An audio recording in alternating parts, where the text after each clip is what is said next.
Billy Mitchell, welcome to Over the Bonnet. Thanks very much for having me, Mark. Great to be here. Okay, Mr. Real Estate, how did that come about? Oh, good question. That came about, I spent a couple of years with John Bamling at gympierealestate.com.au, and we just wanted to do something that was different, that just sort of resonated, I suppose, with real estate and an identity for it. And that's where it came about. I don't use it too much anymore, but I have to give John Bamling the credit for that. He steered me in that direction, and I was known as Mr. Real Estate from there on, so it was a good one. What was the reaction? It's a good logo. Yeah, it was. It was a good reaction. It was funny. It takes a while for a billboard campaign to catch on generally, but that one was pretty straight away. Everyone sort of called me Mr. Real Estate from there on in. So it was a little bit embarrassing at the time. I'd only been in real estate about 3 years, so but it was good fun. It was it did its job, I think. Would you call yourself Mr. Real Estate these days because you are overseeing a burgeoning empire? No, certainly not. It was just a marketing ploy back in the day, and now I'm really enjoying myself. Our business and the company's grown over the years, which has just been mainly through just hard work and grinding away and continually trying to do the right thing. And I wouldn't call myself Mr. Real Estate. You've got a growing real estate empire. Mm-hmm. What are the keys? What's the formula? I think it's doing the right thing, turning up every day. This is more a people-based business than bricks and mortar, that's for sure. So it comes back to my roots, which is customer service and those sort of things. So, I think, look, it's not for everybody, otherwise everybody would be doing it, but look, it's a service-based industry that, I think you've just got to keep turning up towards. And, we often have to have tough conversations with good people, I say. And as long as we're prepared to have them and steer them in the right direction towards a sale, but there's a lot in the making to make a good real estate agent. Talk about the tough conversations. What do you mean by that? Yeah, well, look, the tough conversation is meeting the market sometimes. At the moment, we're in a booming market and we're in a seller's market, which is great. It's generally the decision's easy to sell. But sometimes we're in a declining market and we have to have those tough conversations, whereas we thought that the property might be worth, $600,000 and we've had consistent offers around $550,000 and $560,000. So, there's a difference there, and that's why there's a job for a good real estate agent, is to be the meat in the sandwich and help them meet the market. That's what I'd call is a tough conversation. If you don't have those conversations, you might be looking at 510 or 520 in 6 months' time. You just never really know. So, I suppose you've got to work out what's important for the client, and then try and help them or guide them towards a successful sale. You talk about the early days in customer service. Let's turn the clock back to a junior Billy. Junior Billy, yeah. Talk about the early days in Gympie. Early days in Gympie. So my mother and her partner at the time bought the lease of the Jockey Club Hotel on the south side off Nicky Buckley back in 1997. So that was young Billy's first or second job, actually. So I went straight into there as a bottle shop attendant at about 16 and got to know a lot of people in Gympie. Actually, it's really helped me with my real estate career. But just go back to customer service. It's something I did, as a kid. It was a lot of pubs and clubs and those sort of things. Pretty exciting times though. 16-year-old working the bottle-o, and mum and her partner are running the Jockey. How did it feel when it all went down? Yeah, it was actually under management at the time. So my mum and her partner were living in Bundaberg, and I was here on my own as a 16-year-old. Oh wow! So it was I was working there for a manager at the time, and it was great as a 16-year-old serving in the bottle shops. It meant that I was able to get served at a couple of the other local pubs around town. So worked out quite well. Mark had its advantages, but anyhow, we probably don't need to go there. But look, it was good. The opportunity then came out that the manager had moved on, and I'd had 2 years at the pub, so I knew the ins and outs of it. So I ended up becoming the licensee of the pub at 18, which was a really young age. Yeah. Well, you talk about being in Gympie on your own. How did that come about? Well, it was just that the job was there. I was a trainee at Coral Cove International, so it was a little 18-hole. It's now an 18-hole golf course there near Megara. So I'd finished the traineeship there, and then it sort of just went hand in hand that the parents had the pub there. So I got to move there, and the rest is history. Yeah. Now, you've told me before that you had some unfortunate circumstances with your father. So unfortunately Dad passed away about 18 months ago, so he came up to live with me about 6 years ago, back in 2014 I think. Yeah, unfortunately, Dad got cancer, and that was a tough time for 12 months. Yeah, going through that, and yeah, we nursed him at home. But How did that change you? oh, it changed me in a million ways. Yeah, I think you often look at your parents and you just think, they're never going anywhere, I suppose, and I used to think about it a little bit and think, oh, it'd be the saddest day in the world, and it was the day that your dad passes away. And yeah, it changed me in a million ways, yeah. But, I think the appreciation for these people that have been around for a while and, that have been... through the ups and downs of the world, you can really get a lot out of them, and I certainly got a lot out of Dad before he left, yeah. What did you learn from him? Just how generous, I think. Yeah, he was just generous, he'd give you the shirt off his back. Whether I learnt that from Dad or not, but, he just was a generous person. Just a really good person to be around. Always positive, never negative. I think that's probably the most thing that he left with me. Yeah, always be positive. Nursing him in that that 18 months when he was passing, what did he try and pass on? Did he try and give you things that he hadn't during the time that you'd had a relationship as a younger person? Oh no, I nothing in particular stands out. But he always told me to go for it. You only get one crack at it. So back yourself in, be confident. How did you utilise that information from your dad to have a crack? Yeah, well, I wish he was here now, seeing what I'm doing, That's one thing I'd love to sit down and go back and have a chat to Dad with about at the end of each day, Suddenly you become aware of your own mortality. Yeah. And he must have, with 18 months to go, wouldn't have had a definite timeline, but he must have known. And it's sort of like, what did he want to get across to you in that time? And you say that you wanted to share with what you're doing now with him. Yeah, well, that was his favourite, in those last days or last couple of years sort of thing, if you like. He'd just love and wait for me to get home every afternoon so we could tell him about my day and what we've been doing. And he loved business and the news and the media and everything that was going on. So it was really good to download on the day, and he'd steer me in the right direction with a few things and give me his advice here and there. But yeah, he was full of praise for me. You know what I mean? Really backed me in. Go back to the early days when you're an 18-year-old licensee. How was that experience? Oh, it was unbelievable, and it certainly put me in good stead for today. I mean, I was a young man then, and I was in charge of a lot of staff that were older than me, if you like, and that's a little bit daunting as well. But it was really good experience from that point of view. You just met a lot of people from all walks of life. So I suppose when I say real estate's a people business, that's put me in that good stead for that. I had a lot of fun. A lot of hard times, but a lot of fun over the years, yeah. What's the thing that stands out as a young publican?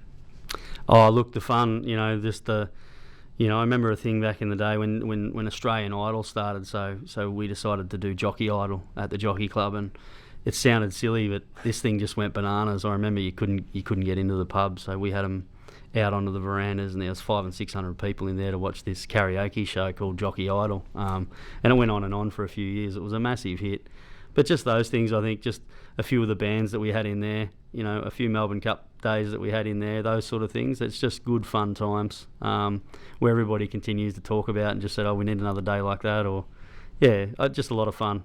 Okay, from the Jockey, and you ventured further into the CBD. Yeah, we did. We had so we unsold that lease. I think it was in 2004, and then Mum and I had a break there for 12 months or so, and then we purchased the freehold of the old Imperial Hotel back in the day, and I think that was in 2006. Yeah, so and that was another great challenge. I remember taking that straight over, and we closed the pub for 2 months. Wow. To renovate and to try and, I suppose, get some excitement buzzing around the town that there was a new venue going to open up, and we wanted to do a really classy sort of a dinner and a late night venue sort of thing that we thought there was a gap in the market for, and it turned out well. It was a great pub. Yeah. Billy's was born. Yeah, it's good fun. How did you feel having, like it's one of those things that, having a pub named after you, as it's like that Mr. Real Estate? It is, and it's another one. It's like Mr. Real Estate. I wasn't really that comfortable with it, to be honest, but Mum seemed to think it was a great idea, and yeah, we just went with it, and it was more that we wanted to create a venue that we could say, hey, listen, we'll meet you at such and such, and Billy sort of seemed to roll off the tongue. It was different. It wasn't the Empire or the Imperial, the Railways, or the Royals sort of thing. It was just something a little bit different that we thought we could add a little bit of something else to it. Just a bit of a ring to it, if you like. So. Billy's was born, as you said, and the rest is history. Well, people still call it Billy's to this day. I think it's a Queenslander. Yeah, it's been changed now to the Queenslander, but I think people still refer to it as Billy's. I think that'll happen for the next few years. But, that was good fun pub again, Yeah. Working with your mum, how was that? Best thing ever, yeah. So I worked with mum for 10 or 12 years of my life. And look, we bounced off each other really well. I tend to look after the nighttime trade. She tended to look after the daytime trade and the food and those sort of things. I'd look after the staff and the bands and the entertainment and security and all those sort of things.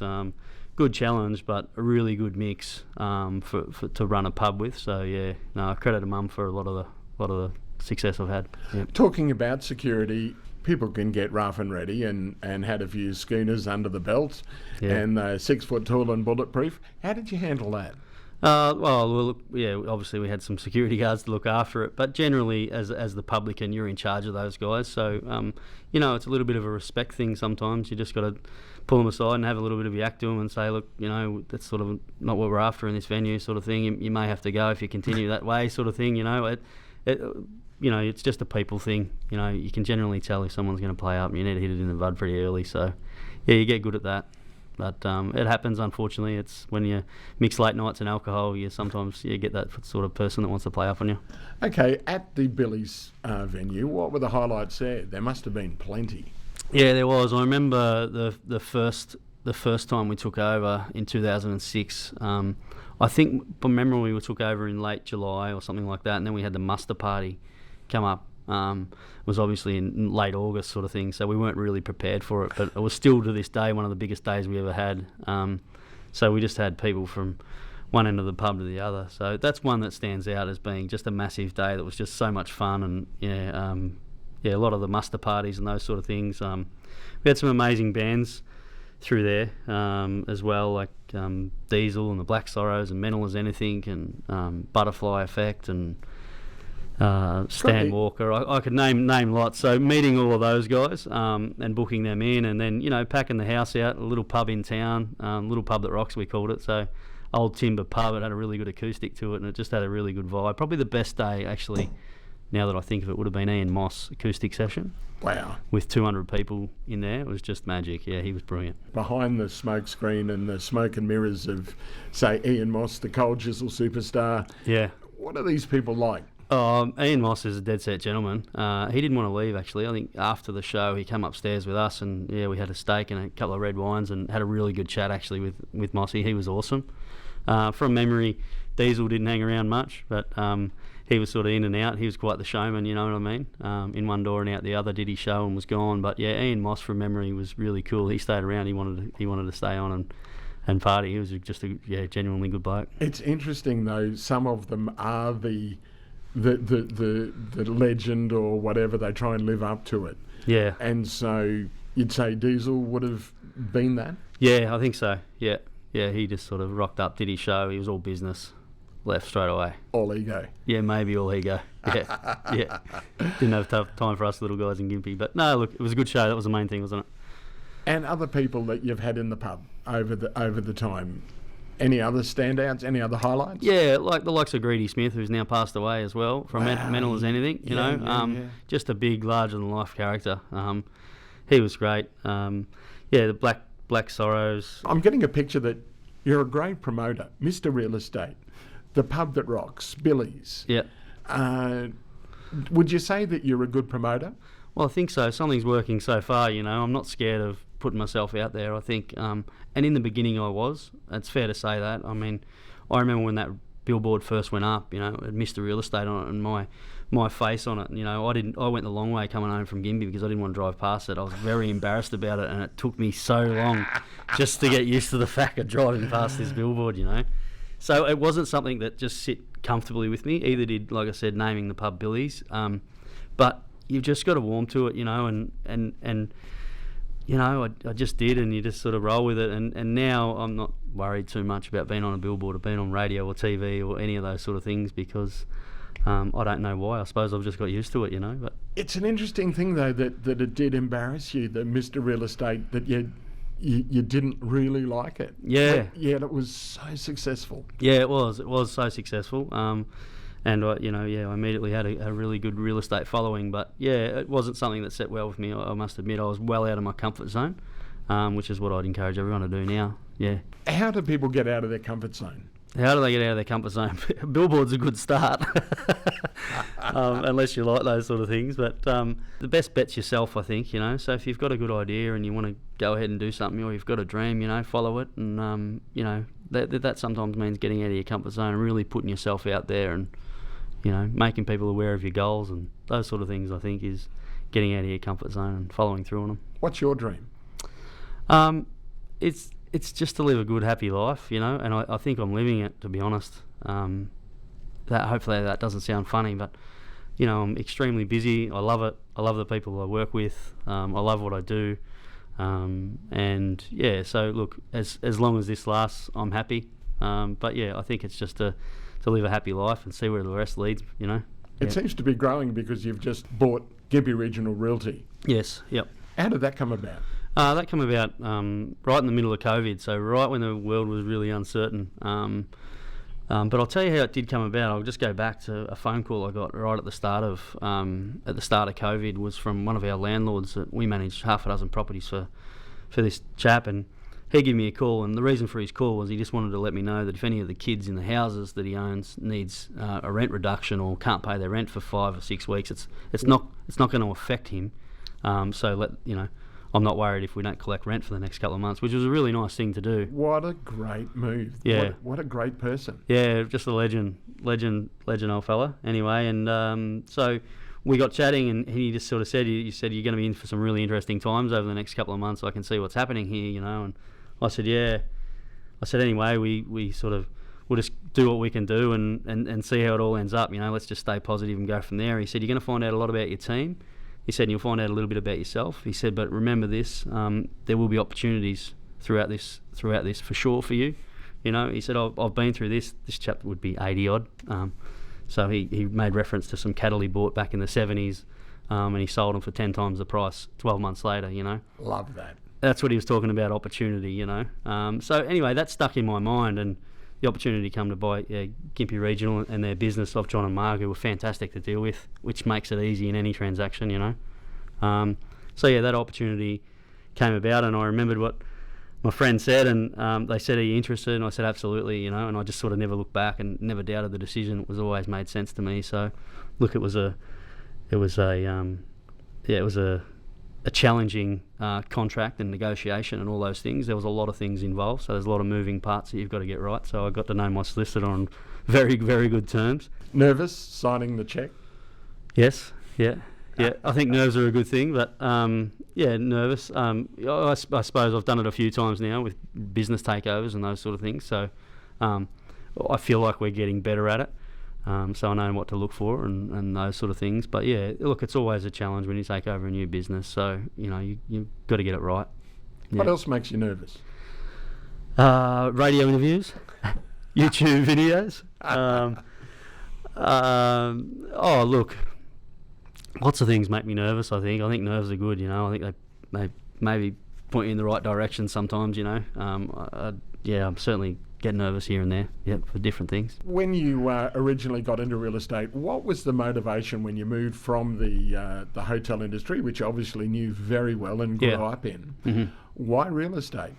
I just found myself always on realestate.com or getting the local real estate paper and just, I think, dreaming, if anything, you know. So I just think I'd often stay up late on the computer just looking through realestate.com, and for whatever reason I had no money to purchase anything, but you know, I was I was just fascinated by the industry, I think. And then it came to the point where I'd spent 10 years with Mum working in the hotels, and you know, like I said, that was a brilliant business partnership and relationship, if you like.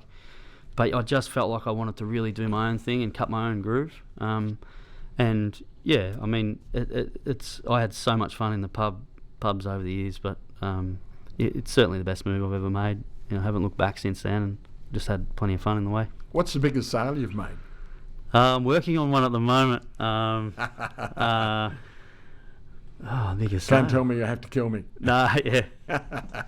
That'll trump them all. But look, I've had some really good sales over the years. But we don't get too many over $1 million, but I've had another couple of those this year. They're always good when you get $1 million plus sale anywhere in our regions. Really, really good. Are there more and more as time goes on? Yeah, I think so, and there should be as well. Like, we've got some really good quality real estate here, and we're positioned really well. I often say to people, I wouldn't rather be anywhere else. I just think we've got a big future here in Gympie. Yeah. Do you buy and sell real estate yourself? Yes, I do. Yeah. Yep, which is a challenge sometimes as well. But yeah, I really enjoy that side of it. So I've cut my teeth a couple of times on a couple of small little developments, 2 and 3 and 5 lots sort of stuff. So yeah, I enjoy doing that. Yeah, it's good fun, and you learn a lot as well by having that experience as an agent, to know what the seller's gone through to get it to this point. It's not easy sometimes to get 3 and 4 lots over the line. What do you learn? Patience. There's lots that you learn. What's involved in doing a small development, power and stormwater and gutters and all these sort of things, water treatment systems. What's going to stack up, rural residential, what you're buying, all those sort of things. So you just learn to have a better eye for it, and probably you can gauge your value a lot better as well. Yep. What's the biggest growth area in Gympie real estate at the moment? Is it commercial, rural, an area of Gympie? Where are we growing?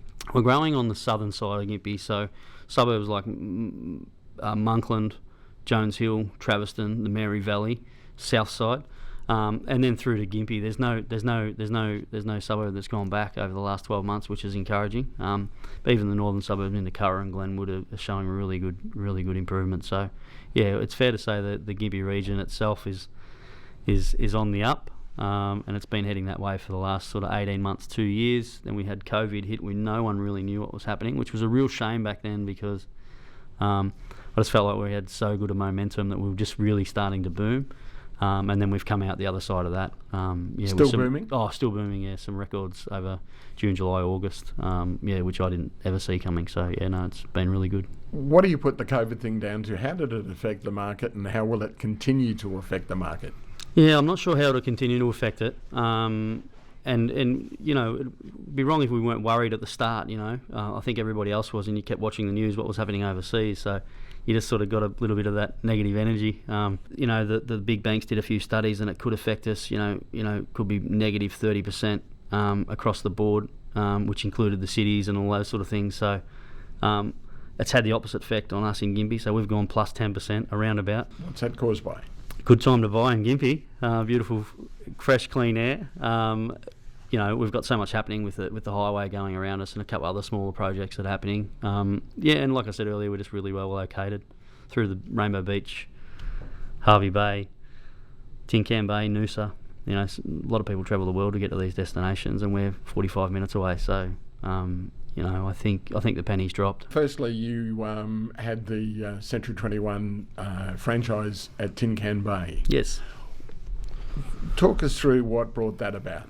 Oh yeah, it was simply just an opportunity that came about. There was a little business that was for sale there with a little rent roll attached, and it was in sleepy little Tin Can Bay, and I'm not sure why, but I was drawn to it for some reason, and it was one of those things that I fought tooth and nail for to finance, if you like, and yeah, that was my first little go at having my own business, and yeah, it was a professionals business at the time, and I really liked the Century 21 brand, so I decided to change it to Century 21 and got a new little office there, and that's really where the Century 21, the company, or mine, was born, and since then we've been able to grow that company, and now obviously we've got a sister office in Gympie, which is a bit bigger. Why Gympie? You were set up in Tin Can Bay. Was it a natural progression?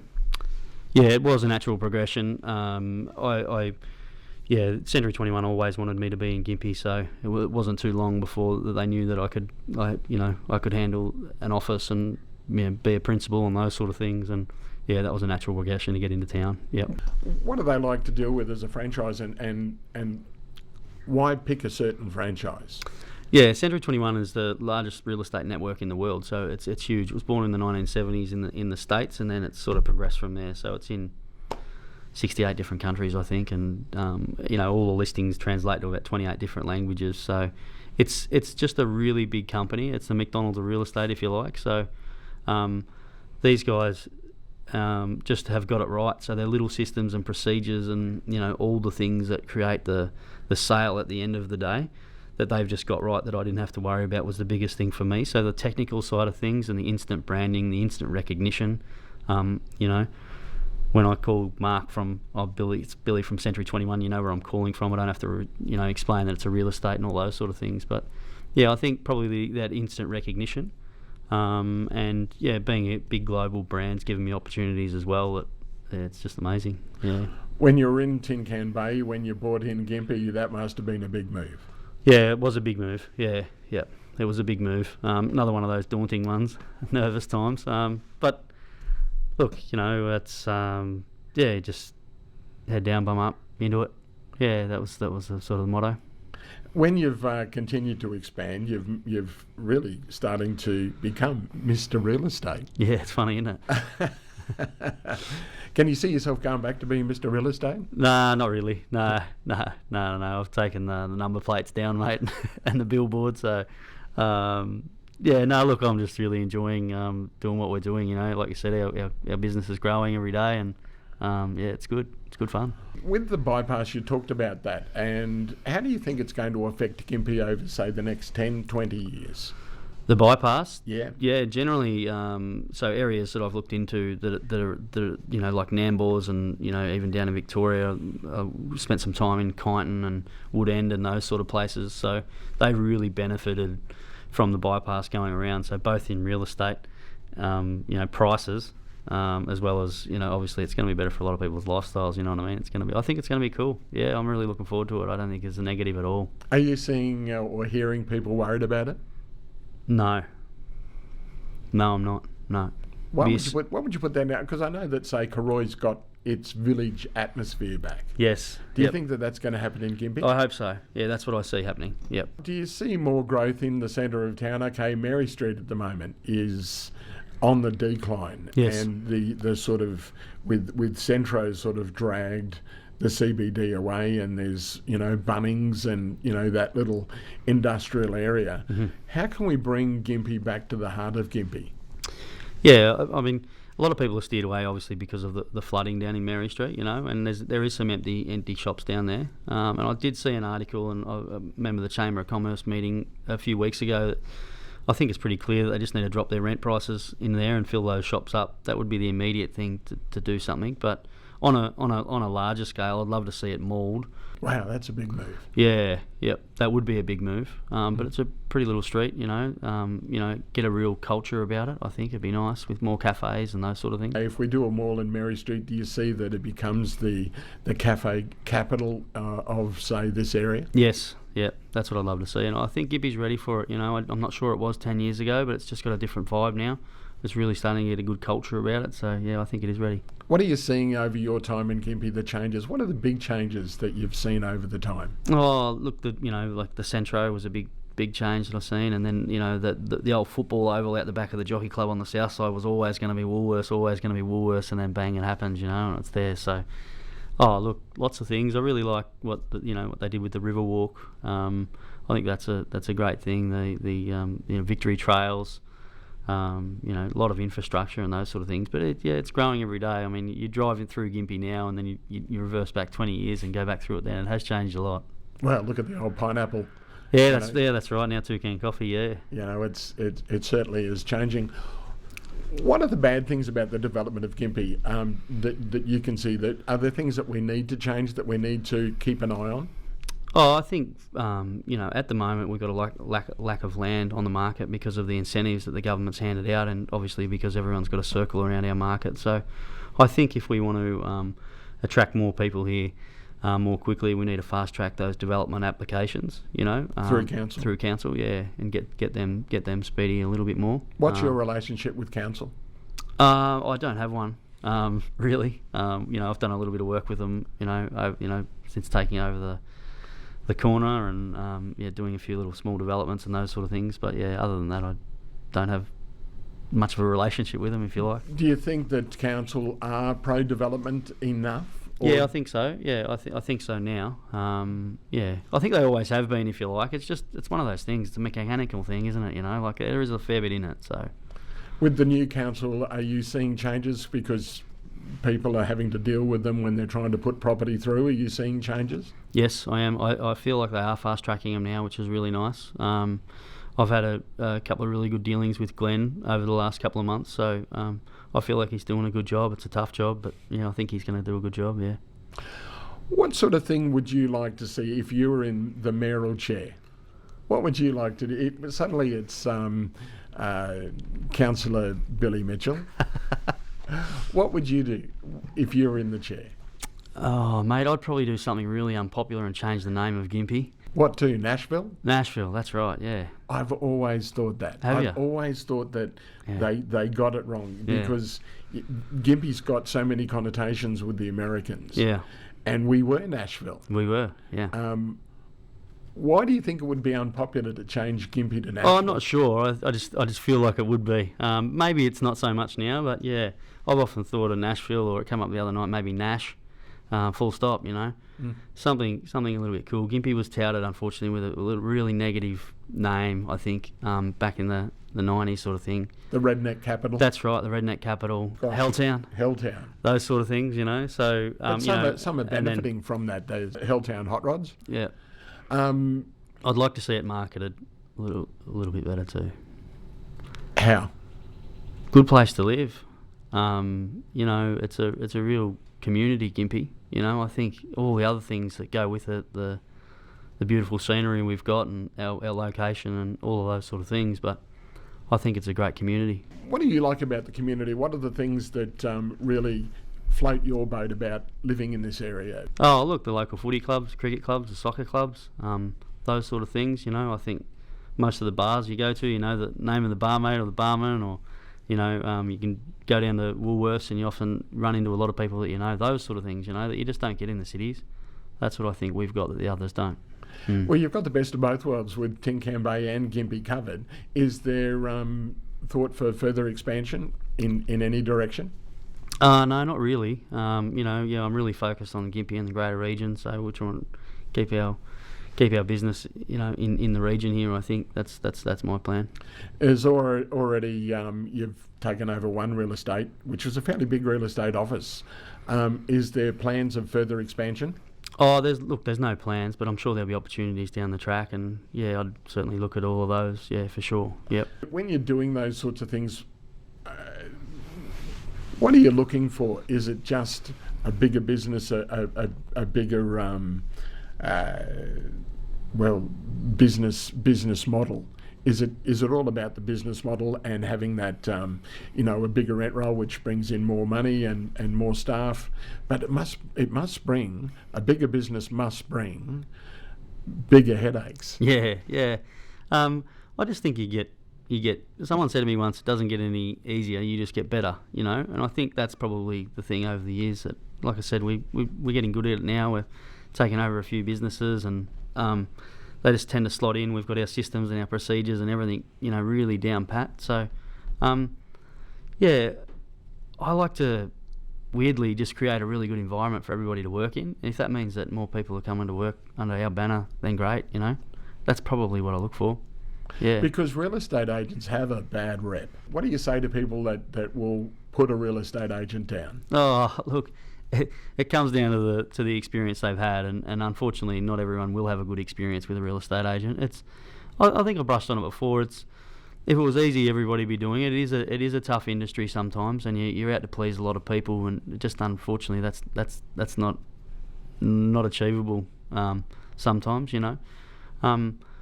But look, we generally try to do the right thing by all people. Real estate agents generally are. Customer service based people, they really are. It's just sometimes I think we get a bad rap. How do you get through that? It's like Gympie's got a bad name. You say, okay, let's look at calling it Nashville, which I really like. Do you?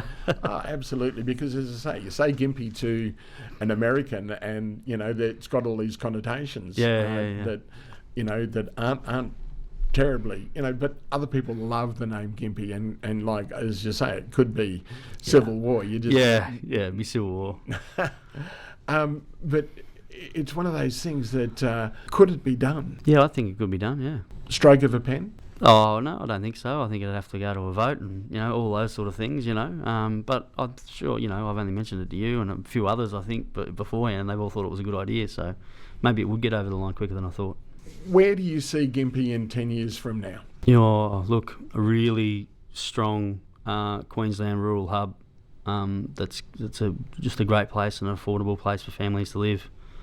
I think that we will get some really good industrial space as well. I just think it's a bit of a land of opportunity at the moment for a lot of people. I think we're in for some really, really good times over the next 10 years. Is our economy diverse enough? Yeah, it is. Yeah, it definitely is, because we're not relying on any one industry here in Gympie. I think that's our strength. We're just not a mining town, or we're just not Nolan's or Laminex. There's a fair bit about us. Yeah, so I think we are diverse enough. You talk about the community, and it really does. It's a wonderful thing when that landlord rang up and said, he'll help out with the COVID thing. Yeah. Do you get much of that? Yes. Yeah. And they're the people we love to work with. That are just we get that all the time. Very generous landlords and those sort of things that just help out. Is that the Gympie community that you really love, that keeps you here? Yep, good people, absolutely, yep. One thing that you're a very public person, you've been sort of in the limelight as such since you were 16, working the Bonnet. People know the face, Billy Mitchell. Yep. Tell us what people don't know about you. What people don't know about me? Well, I grew up in country Victoria, a little place called Strathmerton, on the Murray River. Grew up there, and then I moved over to a little place in Malmesbury, which is on the Cooloola Highway between Melbourne and Bendigo. And my dad had bought the Malmesbury Hotel there, so that's where I cut my teeth in the hospitality industry. How old were you then? I was 11. Yeah, yep. And so I used to serve in the bottle shop at 11. I used to count all the tills at night at the end of the day, and that's pretty well how I got into the hospitality industry. Dad taught me everything I needed to know about opening and shutting a pub, and how to clean the beer lines and count the tills, and it was good times and really good memories that I've got there. A lot of responsibility for an 11-year-old. Yeah, Dad was always there, but I was dead set 11, and I'd serve you in the bottle shop, no problems at all. So probably a lot of responsibility. You wouldn't get away with it now, that's for sure. What was the reaction when people turn up? Someone from out of town turns up, pulls through the bottle, and a young Billy turns out and says, "How can I help you?" And I'd just go and grab them a carton of VB stubbies and throw it in the boot and give them their change, and it was all good. Like I said, I think things were a little bit different back then. I think it was more, that they would have known that I was a publican's son probably, and just helping out sort of thing. But I never got any bad reactions, that's for sure. Is it a tough thing when you are a publican not to drink too much? It is, yeah, because it's a natural thing that, a client comes in or a mate comes in or all those sort of things. They're coming in for a cold beer, and, you generally want to sit down and have a chat with them. So, yeah, it can be dangerous. With the COVID culture, how do you think it's affected the pub industry? Well, as I say, it's like you've got into real estate, and timing couldn't even be better. Like you've been quite gifted with your move. I feel for them, that's for sure. They're the hardest hit, I think. Is the pubs, and they can't have a big crowd in there, and just the little things like you got to sign in everyone in now at the moment just to go in and have lunch at a cafe, and all those sort of taxing timing things, and it's just. I think it's just a matter of survival at the moment for the pubs, and hopefully they're in for good times, not too distant future. Do you think it could get better because it is at such a low ebb, people can't do what they took for granted as such? Yeah, that's right. Just the live music and all those sort of things that just not happening anymore. So, yeah, it's got an overflow effect. It's affected a lot of people, hasn't it? It certainly has. So you see a recovery for them?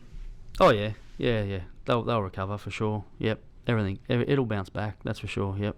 Like I said, it's just they might have to innovate at the moment and survive and do whatever you can. But yeah, there'll be a time it'll come back for sure. If you were in the pub industry now, yep, what would you be doing to keep the bottom line happening and the money flowing into the till? Oh, just everything I possibly could. So, I'd be extending my trading hours. I'd be, making sure that it was comfortable so that, we could get our maximum crowd in.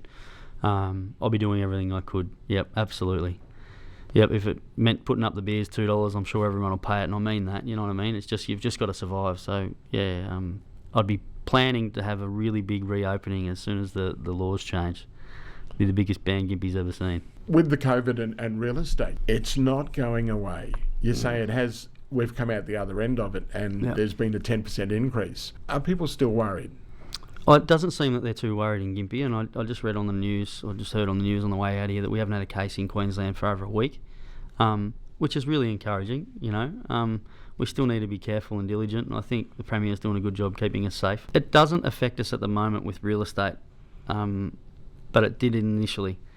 But yeah, look, we've just got to make sure that we've got all the sanitizer and gloves and all those sort of things which we've got, and we offer for people that are inspecting properties. But yeah, it's not affecting us. What did you do when it first happened, when you couldn't do the open homes and the inspections? Yeah, so we run around mad getting videos of all the properties and all those sort of things that we could send to people, so they could sort of basically view it sight unseen and get a better inclination of it. And then look, if they wanted to have a look at it, we'd make sure that the owners weren't home. It was just us, the agent, and just 2 people that were coming through to have a look at it, just the decision makers. And basically we'd open the front door for them and let them go for it. That was sort of how it had to be, because everyone was so cautious back then. But yeah, that's changed a little bit. In what way? It's just relaxed. Not everyone's not too worried about it here now. Is it just Gympie, do you think, and Tinkham Bay? Because, okay, the border's closed.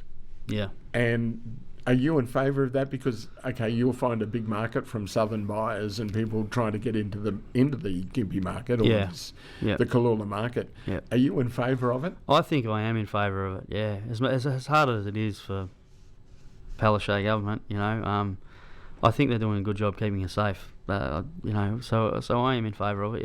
Yeah. I think that's hard too, because I know there's a lot of people out there that are just really doing it tough, and really want them to get open and get us thriving again. But I think that's only just around the corner. I think we need to survive until then and do the best we can. And then once they open up, we should go gangbusters again. The southern buyers, how are you attracting them though, with the fact that the borders are closed? What are you doing? Is it still that video sort of type thing? Yeah, video type thing. The domains, realestate.coms, they're the 2 popular portals that everyone will basically look at. So you need to make sure that you've got a good listing on those too. You can obviously do target campaigns as well through Spoke and social media and Facebook and all those sort of things. But they're the two main ones that are going to attract the southern buyers, domain and realestate.com. And then those guys, looking from there. So previous 10 years I hadn't sold much sight unseen, but we've done a few over the last 6 months, which has been a really different experience. But it shows it can be done. Yeah. Is the way you're selling changing? I wouldn't say it's changing. I think ideally people will be going and looking and spending more time at the property, but yeah, it probably did there for a while. When you're showing sight unseen, they really want to get the nuts and bolts of the property. So we're getting photos of laundries and exactly how things look in cupboards and all those sort of things where you can't just visually inspect them. So it was a little bit more time consuming from our point of view to get them done. But at the end of the day, buying something sight unseen is a pretty brave move, I think. Things have changed because of COVID. Do you think it could stay that way? Like, people are starting to work from home now. Yeah. And there's a possibility that a lot of people won't go back to working in a conventional office. Look at the Gympie Times. Yeah. Yep. They don't work in an office anymore. Yeah. Mind you, there's a few different reasons for that. But can you see the way your setup is changing? Yeah, we function well. So we closed the office for 4 weeks. Mainly through April, May there, and we function really well. So property managers were able to work from home, sales guys were able to work from home, our administration were able to work from home, so we had a cloud-based business. going on. We kept in touch with our Skype meetings. We even had what we call a Zoom bar every Friday afternoon at 4 o'clock. So everyone would just catch up with their workmates and have a couple of beers, which was really fun because some people had chickens in the background and, they were sitting by their pool and all sorts of things. It was just really cool. But it just shows that we could actually do it. So whether we actually want to do it, I think the novelty wore off after 2 or 3 weeks like it would have with most people. But, yeah, it did show that we could do it and it could be done. Yep. With the demise of the Gympie Times, there was always the real estate section that a lot of people look at and flick through, and you sort of say you look at the net. Yep. Is that the new way? Was it appropriate that the paper went by the wayside? Yeah, it was appropriate, I think, for me anyway. I invested a lot of money in the Gympie Times lift out over the last 10 years, that's for sure. And it's been a great paper, and I do miss it, But I feel like it may have been timely. It's sort of not a popular decision now, but I think as time goes on, it was probably the right move for them. And I know there's a new Gympie today, and I think it's going okay as well. But, yeah, it's a sign of the times. It's a digital world we're moving into, yeah. Are people missing that, though, having the lift out and looking at what the properties are for sale? 100%, yeah. Could there be a standalone, say, real estate pamphlet or booklet that goes out? Yeah, there could be, definitely. Yeah, yep. I think that needs to be, that needs to be a combined effort with a lot of the other business owners in town. There's no good me doing one thing and the other guy's doing 2 other things. It'd have to be a combined effort. We'd have to all bang our heads together and put something together that was pretty special and was consistent and all those sort of things. So it could certainly happen. Will it happen? I doubt it. How do you guys get on as a collective? The real estate agents you talk quite fondly of John Bambling. Yes. Yep. How do you get on with the other real estates in town? Oh, look, I generally get along really well with all the other guys. There's a lot of mutual respect there. I think they all know it's not an easy gig. It may look easy from the outside looking in on real estate, I think sometimes, because sometimes we do stumble across a really easy sale and those sort of things. But look, a lot of it's generally hard work. It's you build a lot of relationships over the years and all those sort of things. So, I would say generally we get along good. It's fierce competition like any industry, probably as fierce as any industry, I should say. But yeah, no, it's good fun. There's mutual respect there. What's the easiest sale you've ever got? I remember selling a block of land in Glenwood that I still don't know where it is. But I did sell that sight unseen, and it was very, very, very quick transaction. So it wasn't a big one, Mark, but anyway, I got it done.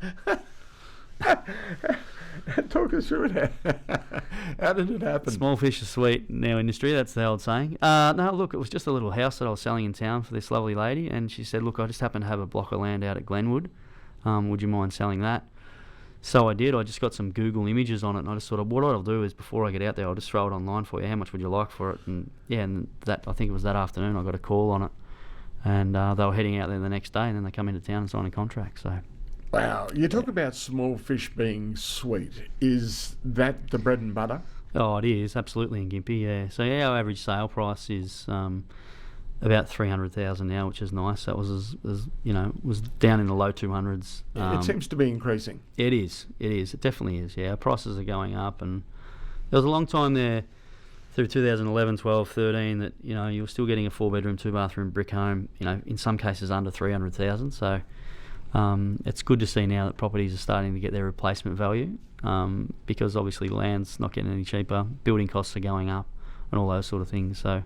We're now actually, our average median price is above what it was in the boom of 2006, 2007.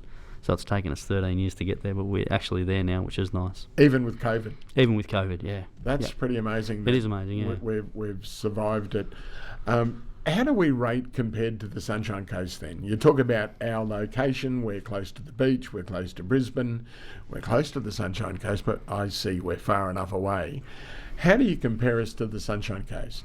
Oh, look, Sunshine Coast is a beautiful place. There's no doubt about that. We haven't got the access to the beaches and those sort of things that they've got, and the infrastructure and the cafes and all of those sort of things. But we do have land on our size. You know what I mean? Like, we don't have to necessarily listen to the neighbours all night long.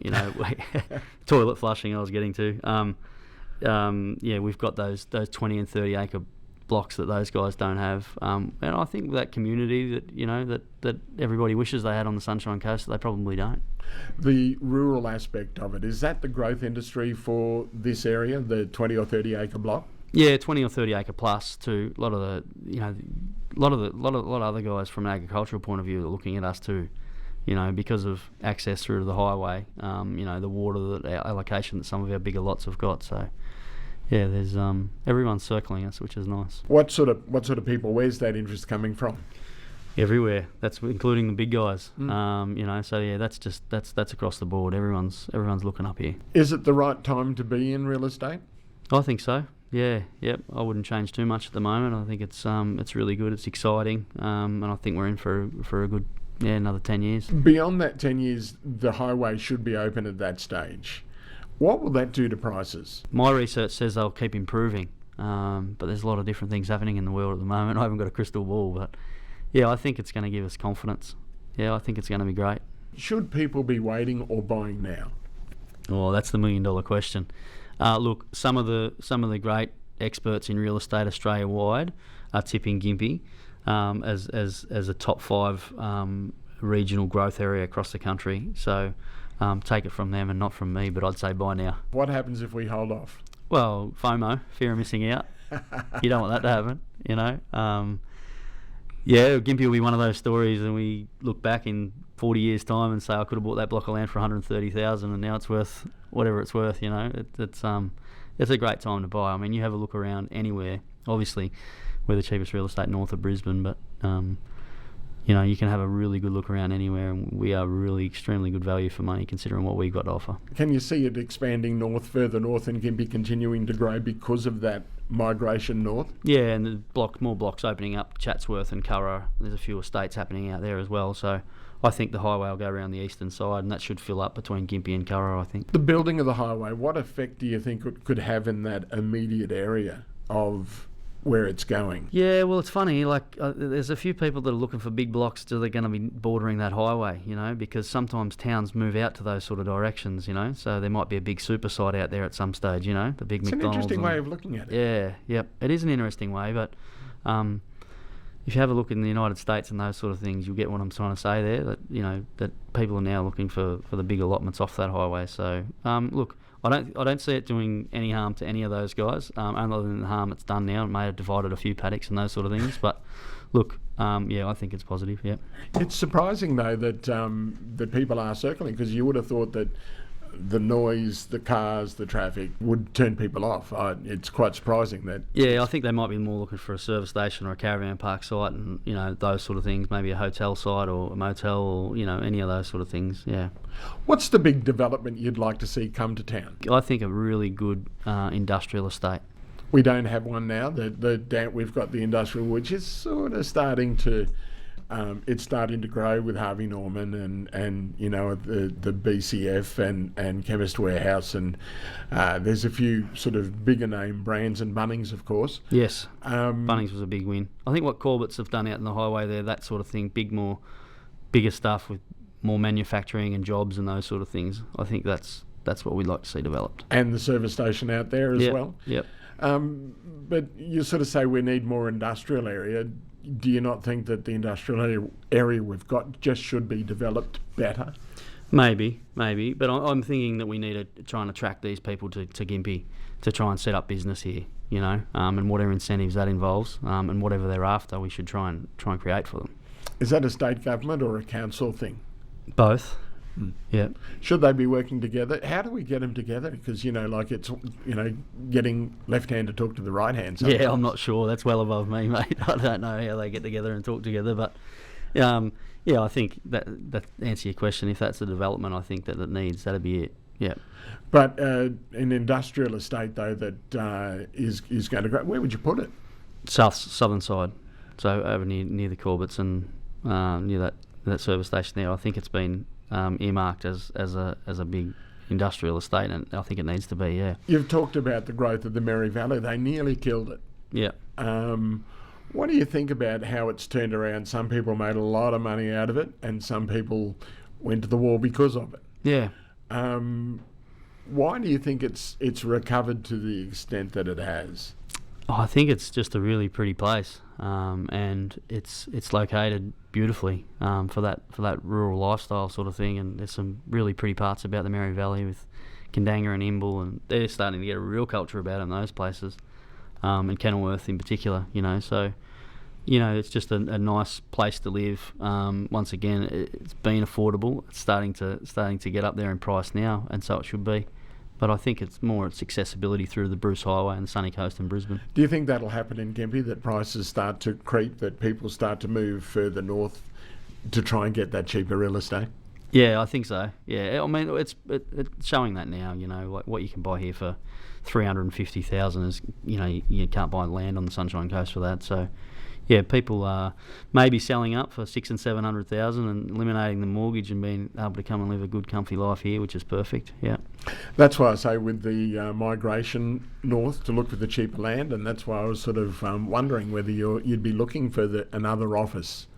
A Century 21 interested in that? Century 21? Yeah, or you yourself? Oh, yeah, look, we'd look at any opportunity. I think Curra, Glenwood, Tyro, those sort of things will all expand with the highway. But that's coming from the Sunshine Coast through to Gympie, and it's going north.